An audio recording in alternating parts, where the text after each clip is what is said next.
வேன்ல போயிட்டு இருக்கும்போது 2 குழந்தைங்க ஸ்டெயின் 3 பேரையும் வேன்ல வச்சு குளிச்சுட்டாங்க. இல்லை, அங்கே போய் அந்த கிராமத்தில் தங்கியிருக்காங்க.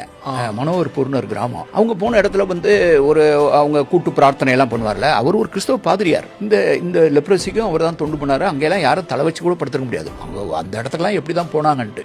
அப்போ வந்து நைட்டு திட்டம் போட்டு அவங்க தூங்குறதுக்கு வேற இடம் இல்லை. அவங்க அந்த வண்டியிலே தூங்கியிருக்காங்க. வேன் தூங்கிட்டு இருக்கப்போ கொண்டுட்டாங்க. தூங்கிட்டு இருக்கும்போது நைட்டு 1 மணிக்கோ நம்ம 12 1 மணி 1:30 மணி 2 மணிக்கு அது அப்படியே போய் எல்லாத்தையும் அந்த கதவெல்லாம் அடைச்சிட்டு உள்ள நெருப்பு போட்டாங்க.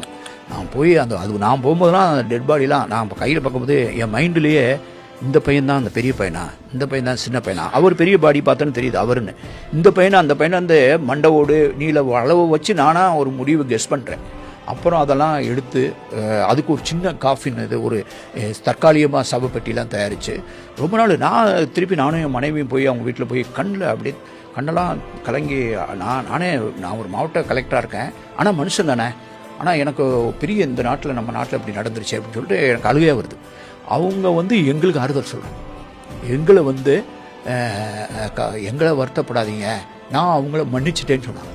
எனக்கு அதான் சொல்லுவோம், மன்னிச்சிட்டேன்னு மன்னிச்சிட்டேன்னு என்கிட்ட தான் சொன்னாங்க. நான் அவங்கள மன்னிச்சிட்டேன், நீங்கள் அழுகாதீங்க.